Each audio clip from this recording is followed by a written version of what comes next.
This is Dave of Live Life Loud, the Decibelic Podcast, and you're listening to Pods Like Us with Marv.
Hello and welcome to Pods Like Us. I'm Martin Quibell, known to my friends as Marv, and this time I am joined by three friends of mine.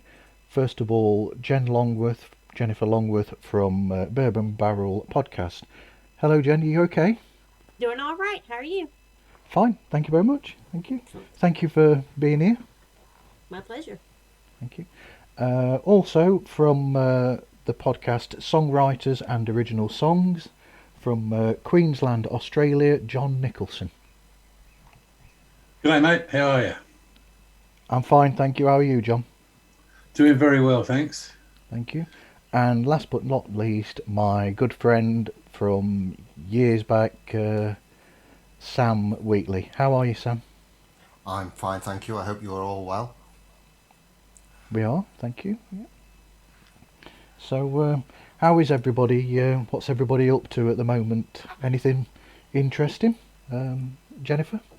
It's cold, it's snowy, it's icy, it's gross. Working from home, that type of thing. Kentucky in the winter. Yep. So, how about you, John? No snow there, I'm guessing? No, it's summer here, but it's actually, for summer, it's a pretty cool day for us. I always have to remember whether you talk in Fahrenheit or centigrade over there. We obviously only talk in centigrade. So it isn't a very warm day today. It's just average about 23, but I guess for you snowy people, you'd love 23 degrees C. So, yeah, but yeah, just a pleasant day today. So it's late summer. We've probably had our hottest, and we're just settling in we'll stay this sort of temperature now for 2 or 3 months. Okay, and what about for you, Sam? What's it like there? It's okay. We're getting about 18 degrees Celsius during the day, but it's kind of overcast. It's just regular weather. It's not quite t-shirt and shorts, but it's not freezing either, so it's okay. It's raining a lot though, as per. Yeah. You move over to Spain and you've still got the same rain as you have in the UK. I kind of like it like that. I don't think I could. I don't think I could live in the south of Spain where it's like 40 degrees centigrade every day. It's too much. We've been in drought for about 2.5 years here where I live. This last 6 months we've actually had normal rainfall, but we can't make up for the 2.5 years drought, so most of our dams and water supplies are very, very low. The town I live in has water shipped in every day. Oh, wow. I live on tank water on a farm, but for the people in the nearest town, the water is shipped in by tanker every day, 28 tankers a day. Wow. So how does that work then, John? Does it come from a different area of Australia? See, we're at the top of the mountain. Really, you only have to go down the mountain. You know, it's 1,000 meters down the mountain. You get to the bottom, and then they've got a lot much. As I said, the water's running. It's raining okay at the moment, but it's the makeup. So down the hill, we've got quite a few dams in the warmer place, and they've got plenty of water. So, and we're all part of the same council district. So they just ship up the water for us. It's cheaper than they'd like to build a pipeline, but of course that takes too long.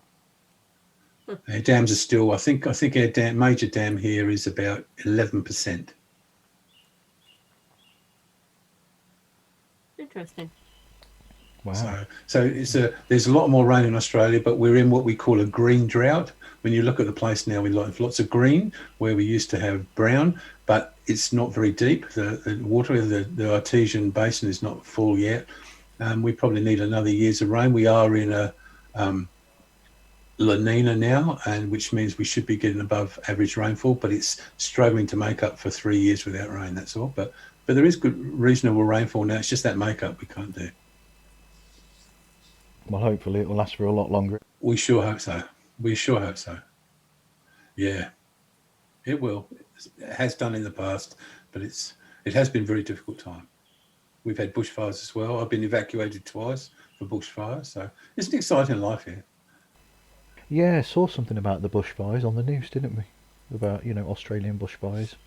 Yeah, terrible. Yeah. We don't normally get them up here where I live, but it was very rare, but we had one, and it was very bad for about a week. We didn't know whether we'd come back. We didn't know if we'd come back to a house or not, but the wind changed direction, which was fortunate, and we were all good. No loss of life in the area, which is the main thing, really. Houses can be rebuilt.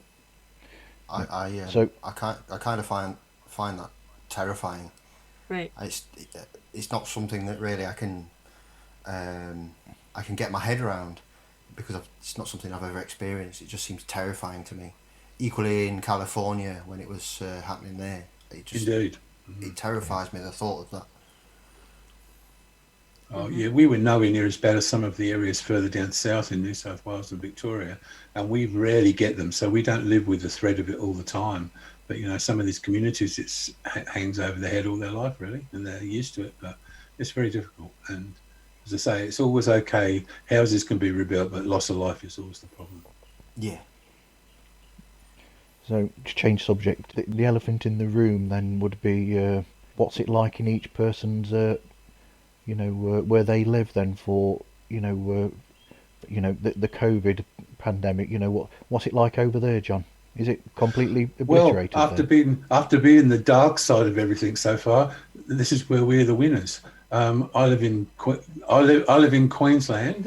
We have had not one COVID case in Queensland now. Wow. For over a month. We've only ever had about 400. Remember, we're a state that's about 5 times the size of England, 10 times the size of the UK. We don't have a lot of people. We only have about 4 million people. Australia had no cases at all yesterday. Wow. Except one in quarantine in Melbourne. We have been very, very aggressive in our management of it. We've had real lockdowns, not English pretend ones. My son lives in London. Not English pretend ones. Not American, not even pretend ones. And we've had real, genuine lockdowns, and they've jumped on everything. I mean, Melbourne closed the whole of its businesses down for 5 days because it had one case start again in the community, and they closed it down and they got rid of that. And now, basically, the only time we have a case is when something escapes somehow out of quarantine. But we're almost COVID free at the moment, but we're only just starting vaccinations. But of course, it's not as urgent as it is for other places. So so now after droughts and bushfires, we're actually on a winner with COVID. That's good to know. That's great. I mean, you've joking aside about the UK, that is something that for me in the UK. It sort of bugged me in a way, because when they did the more aggressive lockdown around March of last year for about 3 months in the UK, it was actually making a difference. So, they got it down to, I think they got it down to about 70 cases, not deaths, but 70 cases in a day or something. But then they reopened everything and put it into this tier system back then. And I think they were wrong in doing that personally. I think they should have left it for about another month.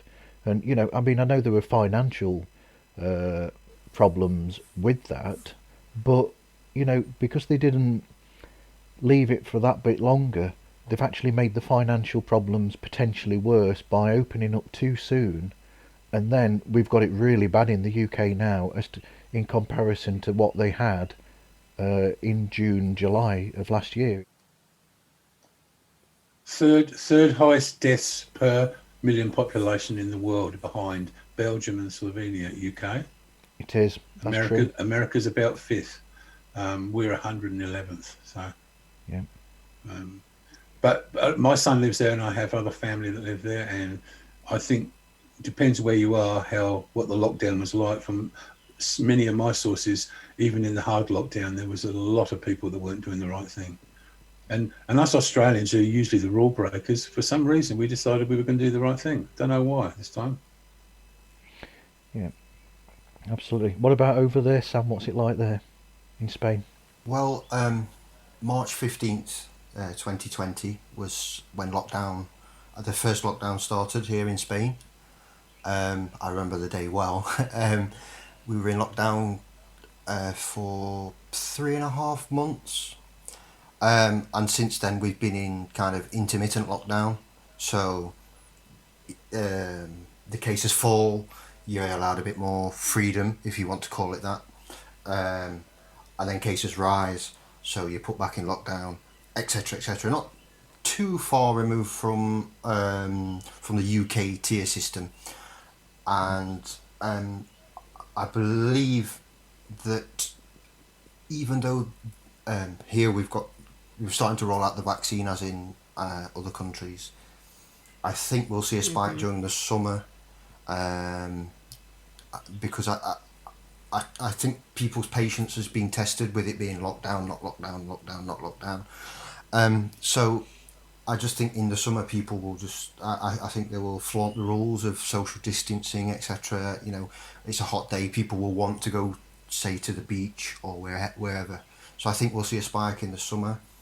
I also think the first lockdown last year, I have to agree. I believe it should have been longer, not just for the cases Right. of COVID, but there was a significant improvement in the environment, because we weren't using cars, we weren't travelling on planes, all that sort of thing.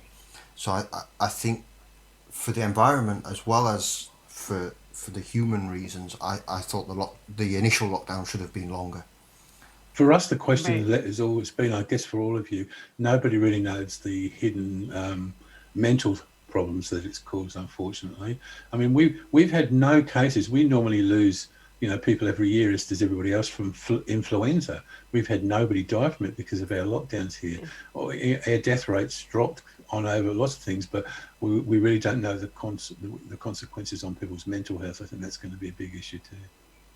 Yeah. I think it's equally difficult on families, not just from the lockdown itself, but if you're with somebody for 24 hours a day constantly, I don't care if that's somebody that's the love of your life. At some point, you want some sort of distance, some sort of space, some sort of time for yourself. And I have friends who have children, and it's been very difficult for them too, with schools open, schools closed, and they've got to homeschool. I just think the signals that have been sent out, not just from the Spanish government or the UK government, just in general, with the exception of maybe Australia, New Zealand, who have also handled it exceptionally well, it's been very mixed, the signals. It's like, how can you put people in lockdown and then still have schools and universities open? That, to me, it makes no sense. Just things like that. And as you say, the mental toll that it takes, almost a year intermittently in lockdown, we haven't seen the full effects of that yet, I don't think. And the amount of people that unfortunately weren't able to be with a loved one when they passed was terrible. It was bad here. I'm sure in other countries it was even worse. Yeah. What's it like over there, Jen? Well, it depends on who you talk to, I suppose. It ebbs and flows, and the different states have different rules on lockdown. So we haven't done a national anything, but Kentucky did this, or Florida hasn't done that, or so. If you go to different places in the country, it's a different story. Yeah. But I got in on a trial vaccine back last June, It's one that's not in the news, but I'm getting paid to be a guinea pig, so I've had 3 shots so far, and hopefully that makes me immune. I haven't caught it yet. My daughter got COVID when she went back to school after the break, Okay.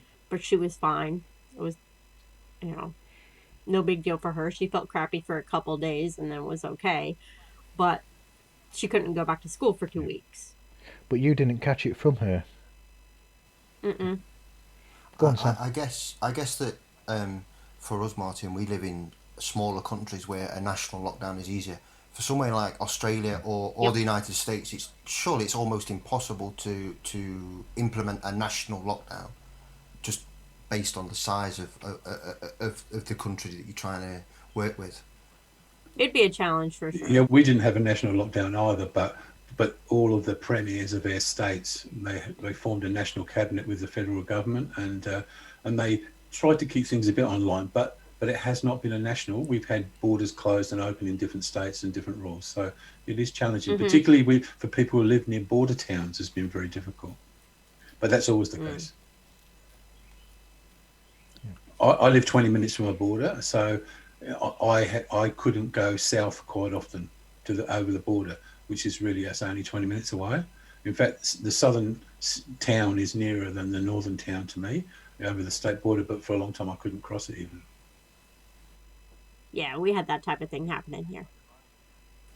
That reminds me of less than a month ago. So you couldn't leave your, I guess your postcode area, So I live literally 30 seconds away from Bilbao, but technically I'm not in Bilbao. I have to cross a bridge to get to Bilbao, but they had police patrolling the bridge, so from my side of the bridge I couldn't cross into Bilbao and they couldn't cross to where I live. It was really weird. It's a strange experience. Yeah. In the UK, when we first had the full lockdown back in March, it was interesting because I'm out anyway as a supposed essential key worker anyway. So it was interesting because I'd be out and there were police out at every junction out of this town, out of where I live in Newark, and so they were all there all night, parked up, stopping people and asking them where they were going. Obviously they'd let me through because I'm a security vehicle, but and then so that only happened for like a couple of weeks, and then they loosened off and I didn't see vehicles parked up stopping anybody. It's like they've relaxed it too soon, a bit like John said, that they sort of like almost rolled over and just let people do what they do.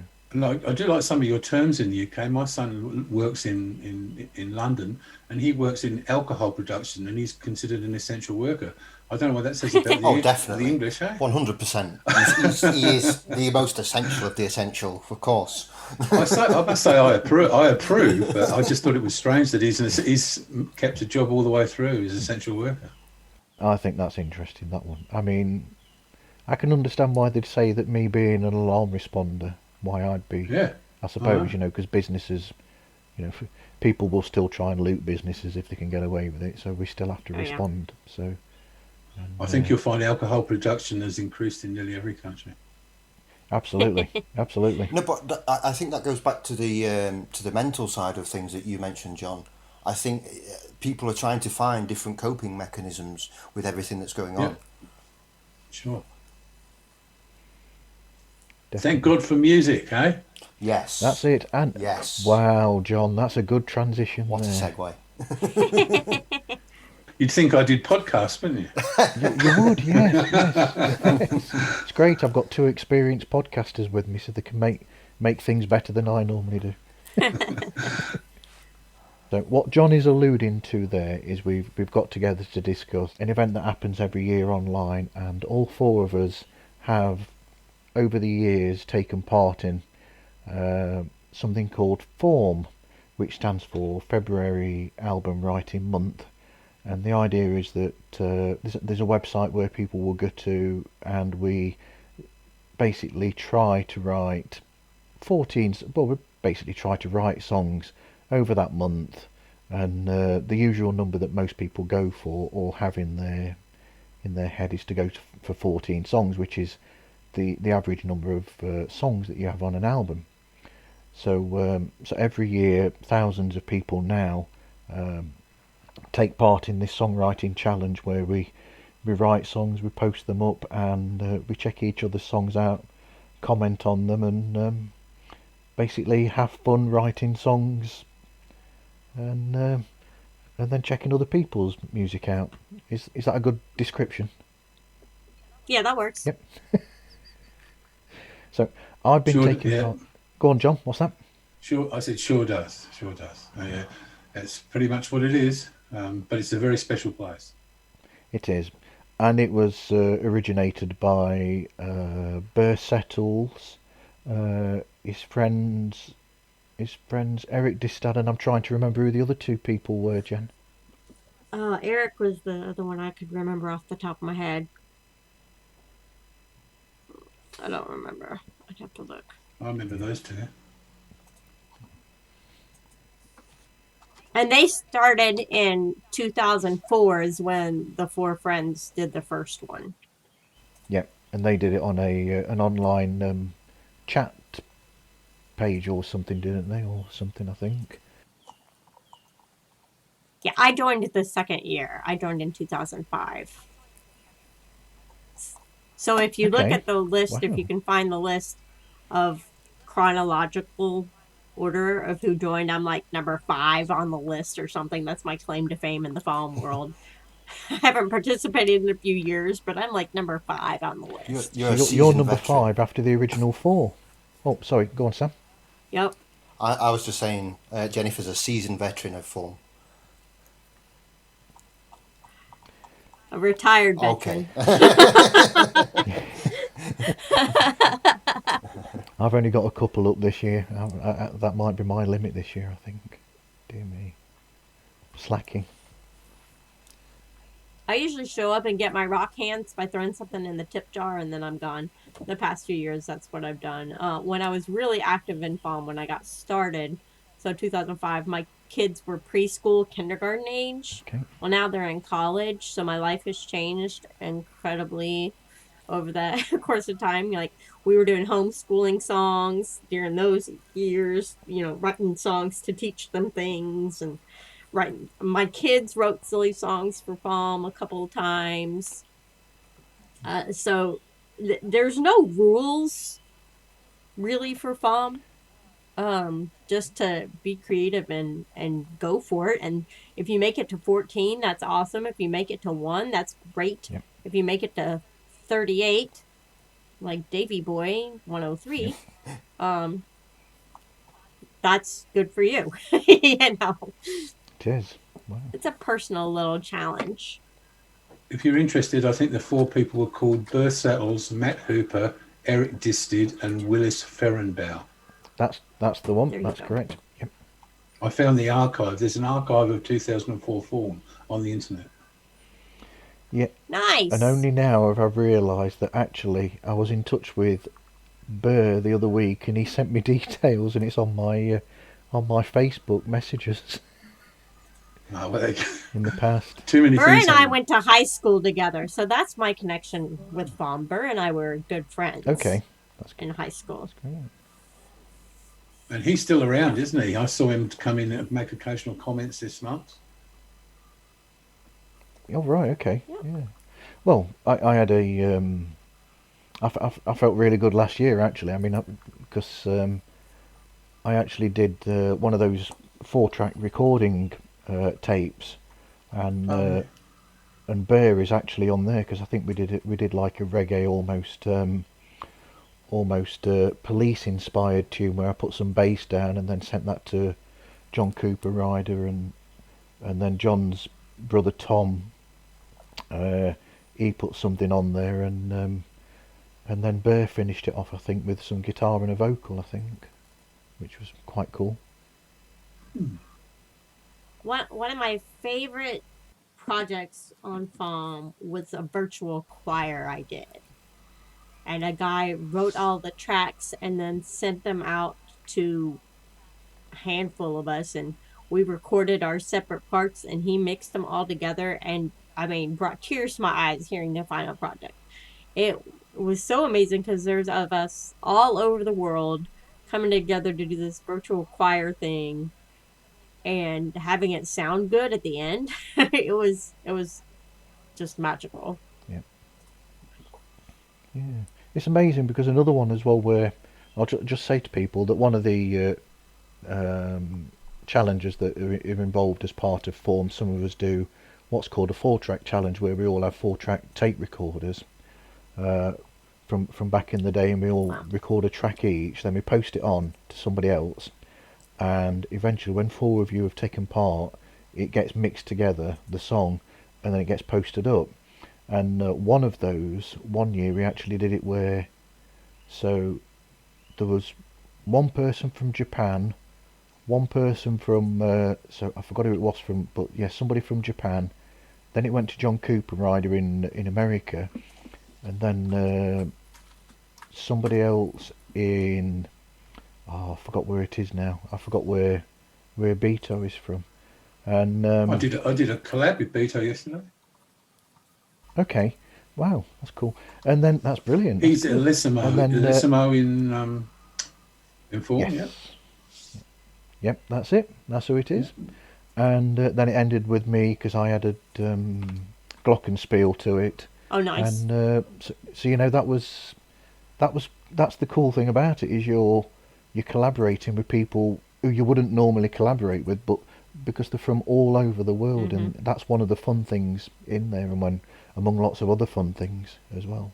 I've made many good friends through collaborations, people I keep contact with a lot now, and I still write songs with outside of FAWM. That's cool. Jeff Gordon from Kansas, him and I are talking about working on an album together. Although I do everything normally, I actually just write lyrics for him and he plays them, and in a particular style I know he likes. But got a few more I work around the world with. It's really cool. Marty, I do quite a bit of songs with Marty from South Africa. But I've got quite a few I keep contact with outside of FAWM. And then there's people in FAWM who I've met since as well, such as Pete Murphy, and who's down as Pete Murphy, and then there's Paul Hudson, who's known as Dragon Dreams as well. I've met him, and he actually made me a guitar as well the other year. So cool. Yeah. And but for anybody listening, this is Sam's first year doing FAWM. Yes. Oh, congratulations! Thank you. How's it been for you, Sam? It's certainly been enlightening. I've really enjoyed it so far. I love the community. I absolutely adore the community. I think the support within the community for each other is amazing. I would consider myself, just from a personal point of view, I'd consider myself a guitarist who happens to know how to play a few other instruments. I'm not really a singer either, so most of my work has been instrumental. But the mental challenge and to come up consistently with material has been great, because I've always got a lot of ideas in my head, and I do suffer from a lack of motivation, so it's been absolutely great for me getting new material out, and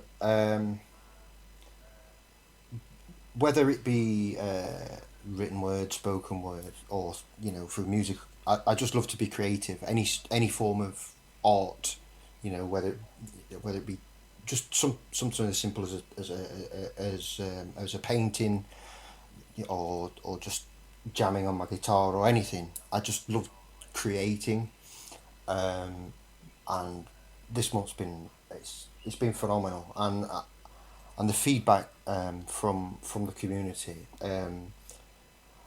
it's such a motivator to carry on and keep going. I don't believe I'm aiming for 14. However, I think if you do one song, and as Jen said, you do one, you do 38, you do 100, it doesn't matter. The point is that you're exploring the creative side of yourself, and that is something I absolutely love. And as I say, I love the feedback from the community. How you post a song up, and then somebody will listen to your song and give you constructive and positive feedback on what you've done, and it's great. And it's also, I think it's been quite an eye opener in terms of listening to other styles by other people that I wouldn't necessarily listen to. Just randomly going through song lists and this the title of this song has caught my eye. I'll listen to this, and it'll be something totally and utterly. It'll be a polar opposite to something that I would usually associate myself with, and it's opened me up to a new world of possibilities within music. Yeah, I think that's a positive about it. Is like you said, the community that's there, because you'll find if you go on the site, there's forums there where you can chat with people, and if you have any problems, you can always find some advice on there if you need it. And also, like you said, you'll go on there and there's people from that do all different types of music, so you'll discover things that you might like and you wouldn't have thought of listening to before. I think one of the great things about a community, not just FAWM, but in the life, is it's how the community reacts to difficult situations as well as good ones. Every year, somewhere along the line, you nearly always get one wacko somewhere. Let's be honest. And the moderators don't even have to fix it. The community just basically moves in. It's such a great community. The community just overwhelms any issues that come up, and they just go away. It's extraordinary. You get one idiot on who just comes to cause trouble, but the community just sorts it out and says, no, we don't tolerate that. And that is one of the greatest things about the community. They just don't tolerate bad behaviour. And where else can you go on the internet and not get bad behaviour? It's amazing. Mm-hmm. I love the positivity and the support and the love within the community, especially I think during a time like now, as we spoke about the current pandemic and everything. I think it's more important than ever to find connection with people in any way you can, and I think it's been great for me. I think mentally, from a mental point of view, put aside the music for a second, connecting with new people and as you say, from different parts of the world, from different walks of life, who maybe usually I wouldn't associate myself with. It's been a huge eye opener, and it's opened my mind to different let's say cultures and different types of people, and it's been fantastic. I've really enjoyed this first year, and I will definitely be going again next year. I'm in it. I'm all in. My chips are in. I think because of lockdowns, I think I think it's probably as many songs as I've ever seen at this time, and I definitely think they're a little bit darker than some years. I think that's natural, but I've just seen that, and I don't know if you guys know, but I'm a terrible overachiever with listening. If you ever look, we have a club on here called the Century Club, and because you know how many comments you've made, and I'm always number one there. That's where Awesome. I've listened to over 550 songs this year already. Wow, that's Say that number again. I'm actually on 546. I'm looking at my list. Wow. And that's common, but of course that fits with my, and the fact that I run a podcast, and a lot of the songs I play are from places like FAWM. So I'm always on the lookout for new songs. I must say that as important as creating is that side to it, John. There has to be, for every song created, somebody to listen to that song. And I think that's amazing. I think to have 546 listens within, we're 19 days into February. I think that's amazing. I think you should be applauded for that. I know I'm lucky. I've got the time, and but I enjoy doing it. But it's a great opportunity, and let's be honest. Once February goes, everybody talks about March, but it really slows down, and people slowly move off. So it's your one chance, and if you've got the time, it's the time to do it, you know, because not everybody leaves their songs open either, so, or they remove them, so you can only see so many. It's unfortunate, really, that this episode isn't coming out until the 26th. Well, I should have my 14 by then. One of the great things, I don't know whether Sam has been involved in, but we haven't talked about skirmishing. No, Go I on, John, haven't. explain to people about skirmishing. A skirmish in advance. So it might be for Friday. Somebody says, Friday I'll be running a skirmish, and they put, we've got a standard template, you put it up, and it basically tells you the time that it's going to start all around the world. So it might have EST 4 p.m, GMT 10 a.m, Australian time 4 in the morning. And if you, at that time, on that minute, the person who's the host puts up a prompt, and you have 1 hour to write a song and post it. Now, you can do whatever you like. You can write a lyric, you can write a full song, you can do a full production, you can do whatever you like. At the end of the hour, you put up what you can, and obviously there's a bit of leeway, a few minutes over if you want. I mean, again, it's form, so you can do what you like. If you post it 4 hours later, so be it. But you agree when you go in and do the skirmish that if you put a song up, you listen to everybody else's who puts the song up. And we usually have about 2 weekends. I think the second weekend, and I think the fourth weekend, we have what's a super skirmish. So every 2 hours, there's another one for about 12 in a row, and you get to do them. And I say everybody comments, and I feel like I'm not deliberately plugging this, but my last podcast that came out on Wednesday this week, I took all songs I ran one skirmish, and I've taken most of the song on the agreement with the people, and I've taken all the songs on that skirmish and made it into one podcast. Nice. And you will be amazed on the quality that comes out of it. Which episode number is that, John?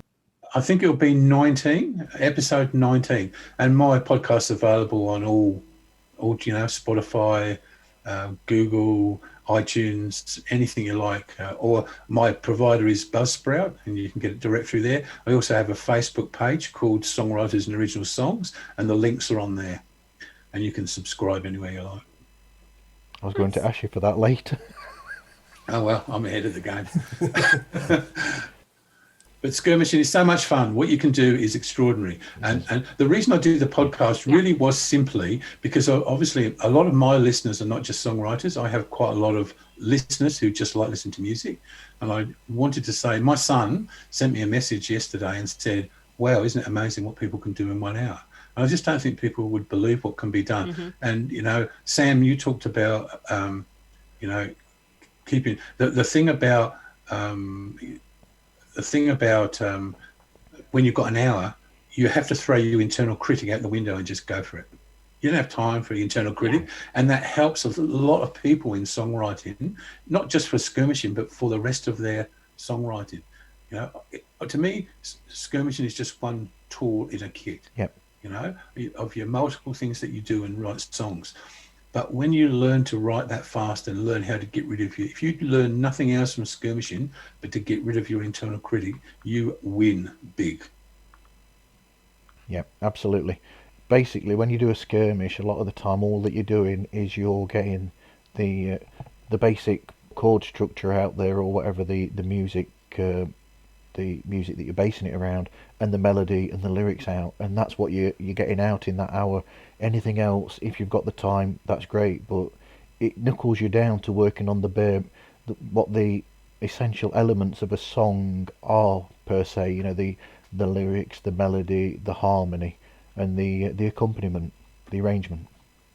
It helped me enormously in being able to create songs. I actually teach songwriting at festivals, and quite often, and as part of that teaching, I teach people how to write a song in an hour. And I have a structure and whatever. Of course, it's a basic song. It's not the song that necessarily Sam and Martin and I and Jennifer want to write tomorrow. But I know if I'm forced, I know I can write a song in an hour now. I do them live. So I'd stand in front of people and we write a song. We probably write it in half an hour because I usually only run the session for an hour, and we write a song in the middle of it. And of course, it's a standard, 2 verses, 1 chorus, 2 verses and an outro. in a standard chord progression. But I say to people, if you can do this, you've got a go-to. So when you sit there with your blank sheet of paper, you know you can get something. It doesn't matter. You know that you can write a song now. It's just how good it's going to be. It's not that you can't do it. And that's what I teach people. Everyone can write a song, because take away all of the art, make it a science. When you've learned the science, then you can put the art back into it, because the art makes it fantastic. But you can turn songwriting into a science to make sure you can always deliver a song.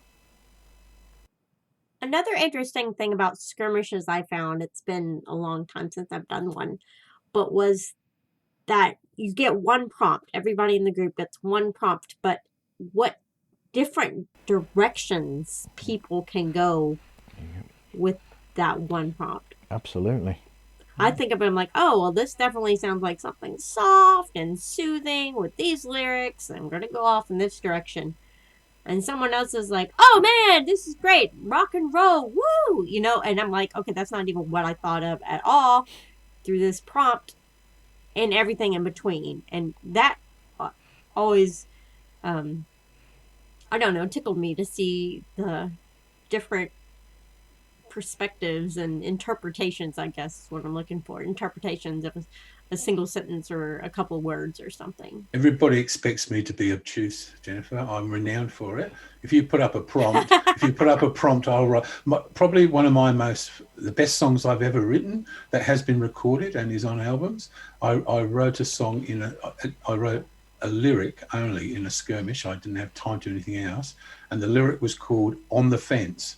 And I wrote a war song about the worst place to be in the middle of a war was sitting on a fence. Oh, wow. And that's been recorded with myself and a guy called Andrew Taylor. And that was written in a skirmish. I think I wrote it in 20 minutes. And as I say, it was on the fence. And everybody wrote about, not choosing this or that. I wrote this completely different thing. And that's what you say. People write most amazingly different songs. Amazing. It's just, I find it fascinating to see what people will do. Yeah.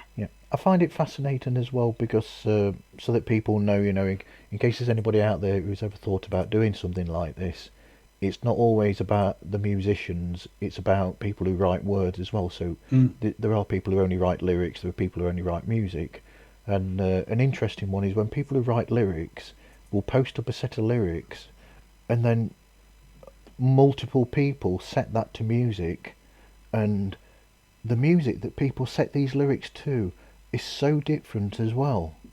So you'll listen to one version of set of music that somebody set to those lyrics, it'll sound completely different to what somebody else has set those lyrics to, and so it's interesting. I had a message from a guy in Canada called Moon Raccoon. You might have seen him around. He sent me a message this morning. He wants to do a different version of a song that someone else has already done of mine already this year. And I say, yeah, go for it. I like to see what different people can do. It's great fun. It is. So, have you thought about that one, Sam? About collaboration. What's your take on that? Have you done any of that yet? I haven't. I'm very much a solo artist in every aspect, I guess. Yeah. I've had I believe 3 offers for collaborations, and it's something I'm seriously considering doing before the end of the month, because I as Jennifer was saying, I think it's fascinating how you can get one idea or not one idea, or one a line or a riff from a guitar or something, and then even though you're just reading the same words or listening to the same piece of music or whatever, it can be interpreted so differently by 2 people, and so I'm very interested in collaborating with different artists to see their perspective on what I've done, and how they see it, and what they might see it completely differently to how I've created it, which doesn't detract or from what I've made. In fact, if anything, it adds to it. It adds another layer, another dimension, and yeah, it's something that I really want to get into. I'm still a bit tentative with the community, being as it's my first year. I'm just kind of like feeling my way into it. Yeah, Sam, I didn't do hardly any collaboration in my first year, and I think my second year I did about 3, and now, you know, I do them all the time now. I did have a podcast on just collaborations from FAWM. I can't remember which episode it was, and I had Alex Clages, who some of you know, Metalfoot, who's one of the very, very profuse, he does loads and loads of songs on there, and he admits that probably that's his favourite thing about FAWM, and a lot of other people, is the collaboration. But the key is there are lots of things about collaborations, and when you start doing collaborations, you just need to make sure you get your ground rules right. I'm a person, I'll put lyrics up, and you can make it a punk song, a rap song, you can swear, you can do whatever you like. If I put it up there, you can do what you like with it, and I won't criticise you. But there are other people that are more sensitive to that, and you just need to make sure with whoever you partner with, you just make sure. I'm not saying people are difficult, but just make sure you've got your ground rules. Do they want to see it before it's posted? Do they not want to see it before it's posted? I'm the easiest in the world, and I just said, you talked about Beto, Alessimo. I just did one with him. In fact, we've got Zikoops on drums, who's an old favourite, and Alessimo and I did a song together, and we just did it, and we had, there was no egos around, and that's what I find most of the time. Everybody just said, yeah, we'll fit that in, we'll try this, we'll do that. But you just need to get it right. But as you get more confident, I think collaborations really opens up another door as well, and you see other things you never would have thought you would have seen. Right. So, John, are you Cool Paradiso? Oh, yes, I'm Cool Paradiso, yes. I was like, I just found you on FAWM. I'm like, oh, there you are. So you see, I've done 32 songs this year already. 35. Wow. 35, oh, there you go, more than 32. Wow. Yeah. I did a skirmish this morning about 3 hours ago. That's insane. That blows my mind. Like, the level of output it's incredible. I think in my first year of FAWM, I think I did 68 songs. Yeah. Wow. That's... I can't get my head around that. I mean, it's not as if, like, I've just started writing music this February. I've been writing music for years. Yeah. I think that's partly why I'm a bit tentative with collaborations, because I've always worked on my own.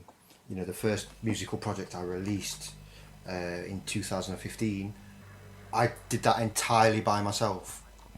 So that's where I get a bit with collaborating. But yeah, it took so long to write all the music and to get everything recorded and everything synced up. Just everything about the project took ages. Took months. So, and that was, I think, 7 tracks long, maybe 32 minutes or something in total. So then, to see someone like yourself, John, for example, or you, Martin, your first year, putting out this incredible number of songs within such a short space of time, absolutely blows my mind. But it's the thing that I think John was going on about before we started the show. He was on about, the thing is that a lot of people that do FAWM, you're just getting that basic song out there, and that's why there's the speed of it, is that you're just getting the song out there, and you're not looking at the production as much, and it's almost it's freeing in a way, but also quite scary as well, because then you're putting the it's almost like the naked song is out there for people to check without all of the bells and whistles of everything else there. Oh, I absolutely agree with that. It's very scary putting out something so... I don't really want to use the word basic, but you get the idea when I say basic, the foundation of the song, as you say, without all the trimmings. I still find it quite a scary prospect. A number of the songs I've done, I've been able to produce pretty quickly, and they sound okay, like from a production standpoint. But maybe half of the songs I've put out are demos, and yeah, it's scary because, as you say, it's just the bones of the song, and I always feel like I'm going to be like critiqued more, or maybe more harshly. That's FAWM for you, because if not there, we're not. Because FAWM is the one place you can spend 10 minutes belching and you won't get a bad comment. You know, I'm serious. I mean, you might not get lots of comments, and people might make a comment like, "Oh, that's interesting," but I'm serious. If you're ever going to break free of perfectionism, anybody wants to try and break a little bit away from it, try new things out. It's the safest place you can possibly. I think you've just inspired my next song as well, there, John. I'm by nature, I'm a lyric writer. I write lyrics professionally, and I write electronic music and do quite a work in the Asian markets. When I come to FAWM, I'm different. Not totally, but I record all my own songs. I do my own vocals. I don't normally do that out there in the rest of the world, but in FAWM I try everything out, and I don't care. Some of it works. I did a electronic rap dub song this morning. Wow. I'm 64 years old, mate, for goodness sake.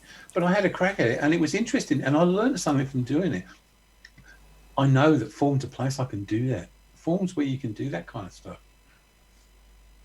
I think a big thing there that you're touching on is stepping outside of your comfort zone, outside of the barriers that you would build up for yourself.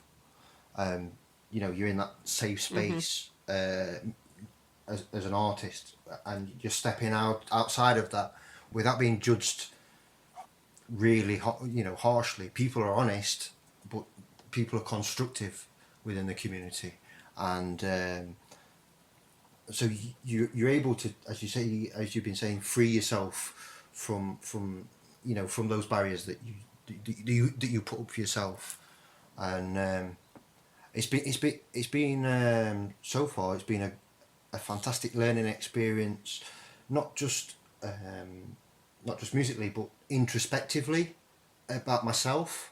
I've learnt a lot this month through the FAWM website and through the communities and through everything that has passed this month. I think if you want the best example, in my opinion, go and have a look at Gordon. Gordon's from Amsterdam. He's a friend of Sapiens, who's the great heavy metal man of...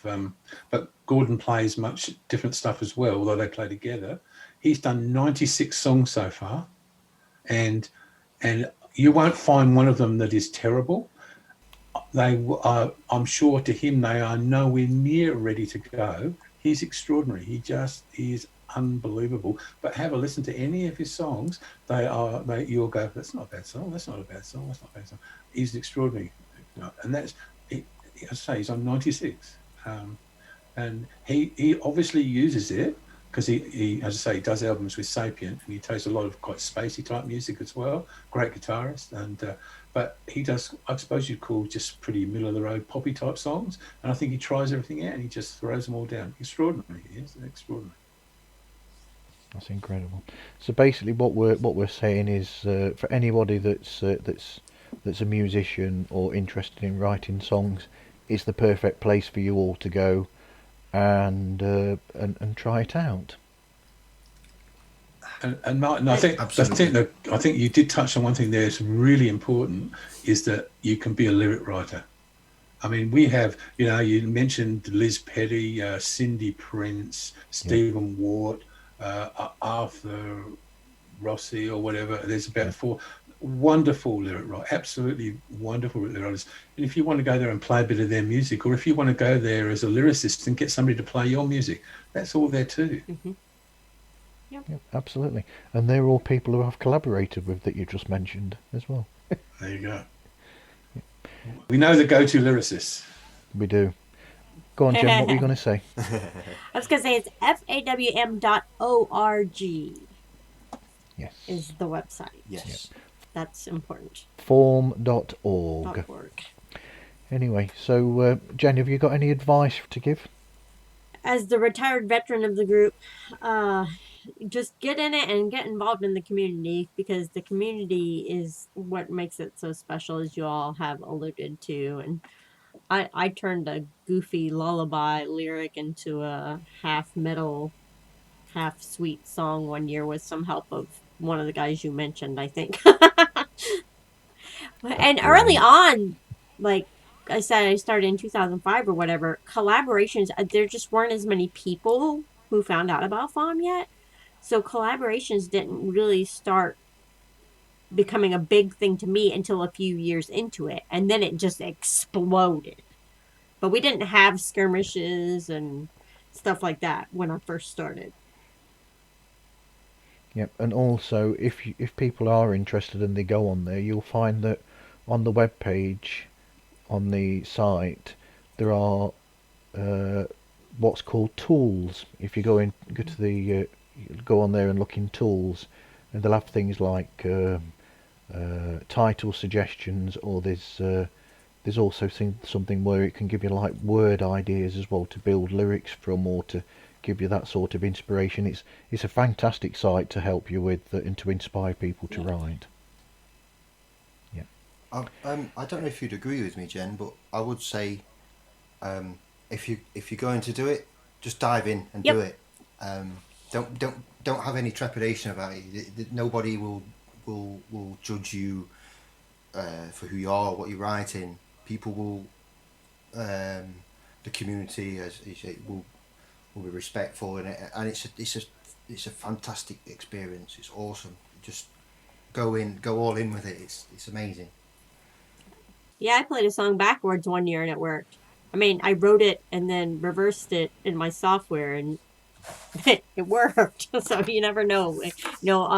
Sound design and experimentation, or experimental music, or whatever. This is a good place for that as well. Forms like any community. I think you've all said this. I'm only just sort of saying it again, I guess, but it's like a community. If you join a community and you sit in the corner, nothing happens. I think, Sam said you've got to jump in. The key to FAWM is when you get in there, the first time you get in there, as hard as it is, you throw yourself into everything. Take every challenge you can. Take every collaboration. Join the forums.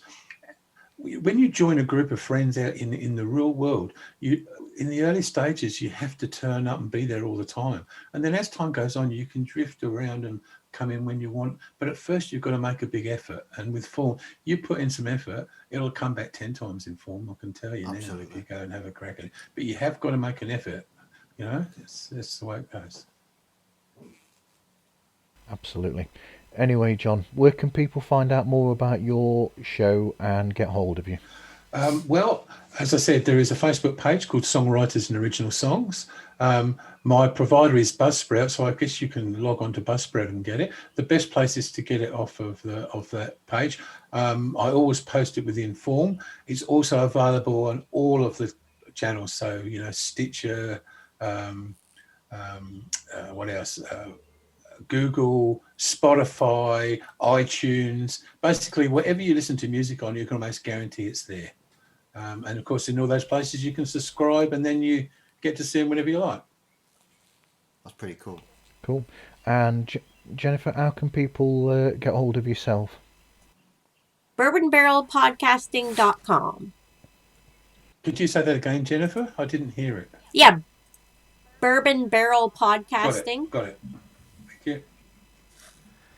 Okay. Do you want anyone contacting you, Sam, or do you want to stay anonymous? I don't mind. I mean, you can follow me on Twitter at Mr. Kneecapper. That's NEEKAPPA. Or on Instagram, just Kneecapper. Where you can see me swooning over my favourite classical violinists on a daily basis. Yeah, and I'm cool. If anyone wants to get in touch with me, they're absolutely welcome to. I'm always open to converse with people about anything, really. Okay, and Pods Like Us you can find on any streaming platform. Where there's more streaming platforms than I've got time to be able to spend listing them all. Like I've already been mentioned, Apple Podcast, Amazon Podcast, Podbean, Stitcher, Spotify. It's everywhere.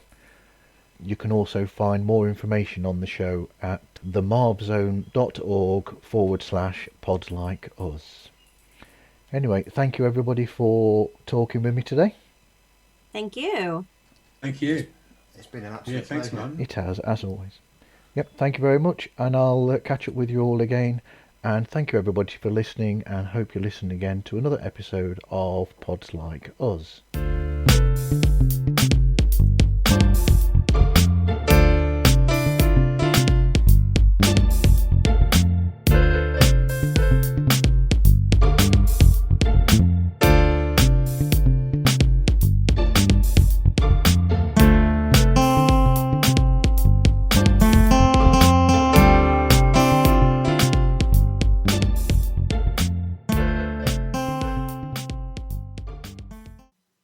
How was that?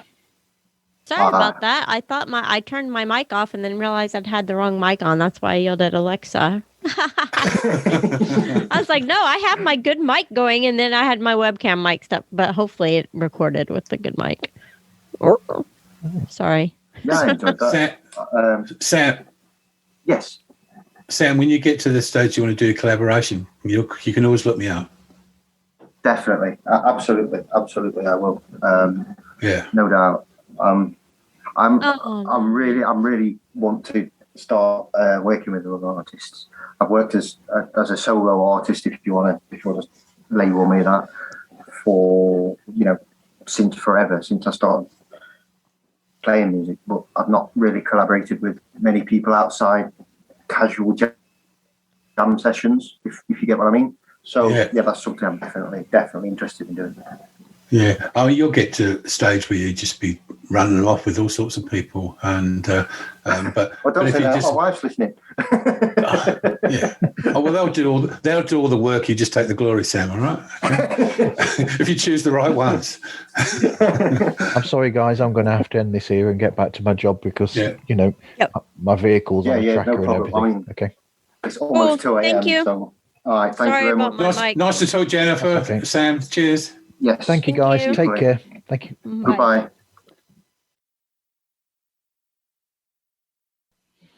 Okay. Hello, John. How you doing? I'm good, thanks, Martin. Good, thanks, mate. That's good. You look like you've been busy with FAWM. Yeah, I have. I've just done a skirmish this morning, actually. Cool. I think I've done 32. So, Wow, that's cool. That is good.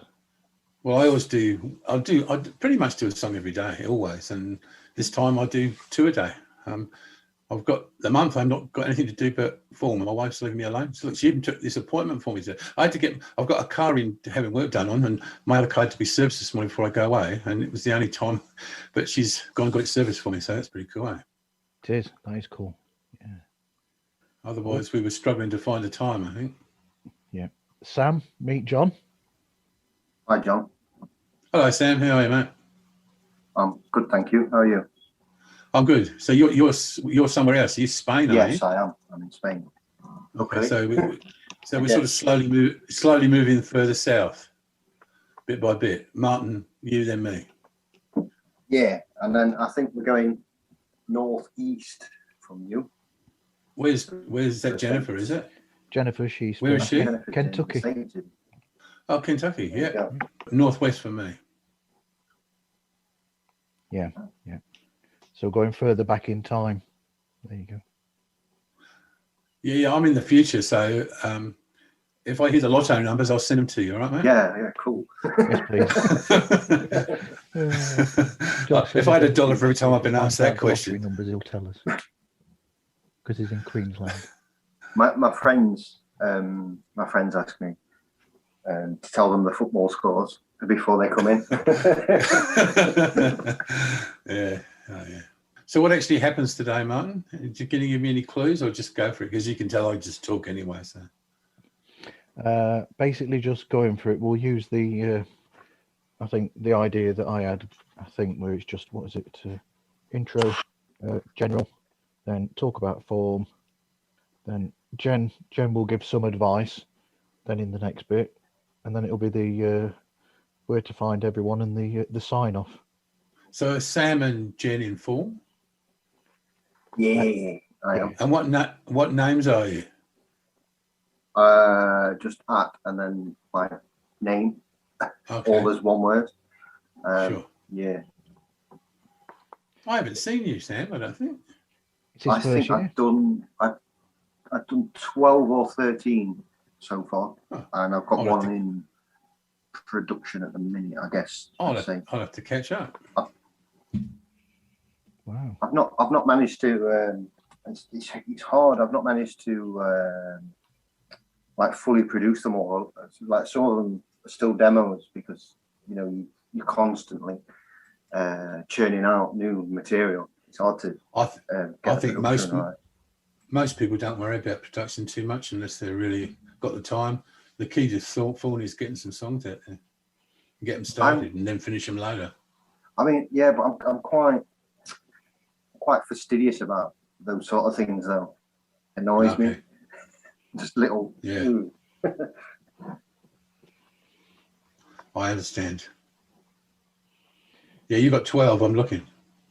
Yeah. I think most are instrumentals. I'm not really a singer. I don't claim to be. I'd probably consider myself a guitarist that can just play a few other instruments, more or less. Yeah. But it's fun. I like the fun of it. I like being creative. I guess that's what it's about.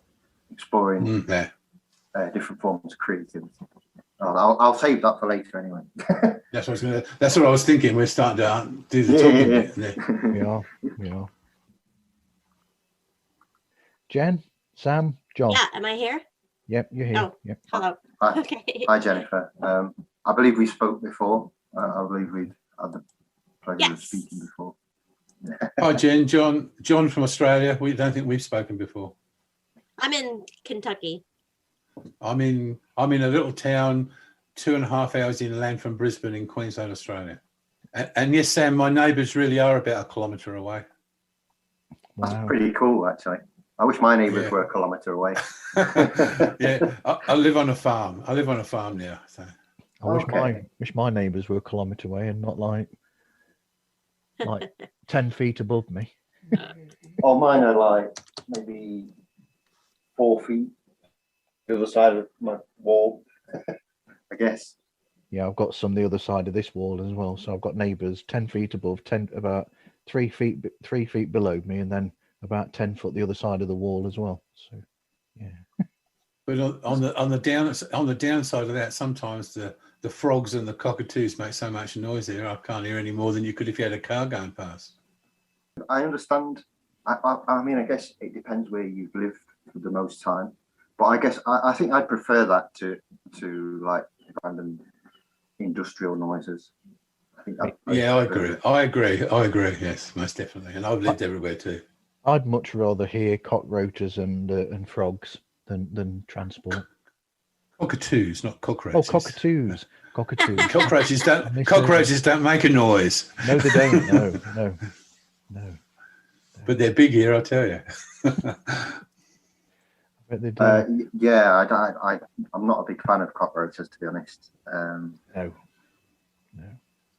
I live in the mountains. No. We actually don't get them here in the mountains. I'm up in the mountains, so we don't get them. Again with cockroaches. It's quite cold here where I live. You probably think of Spain as a hot place because I'm up north on the coast.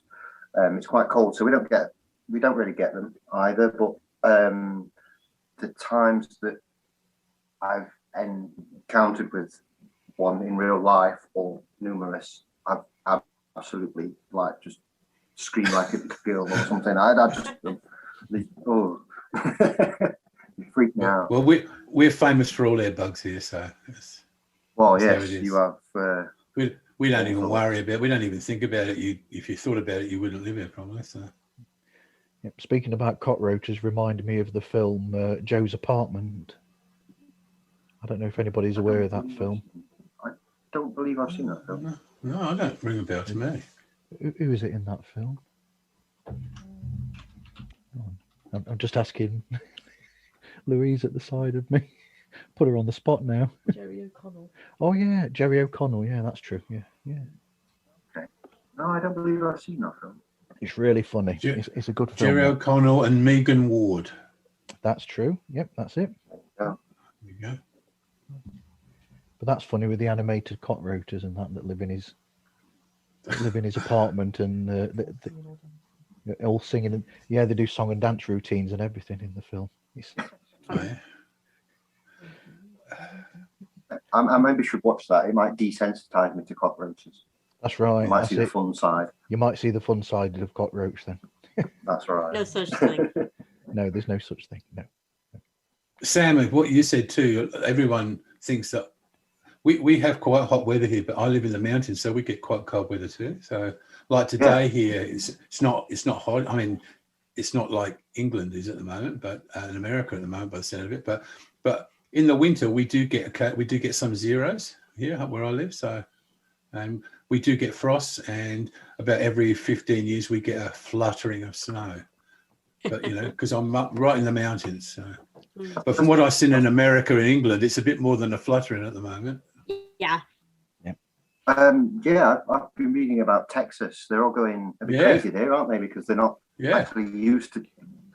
I guess for many people, if they've not been outside of their home state, I guess it might be the first I've ever seen snow and weather like that.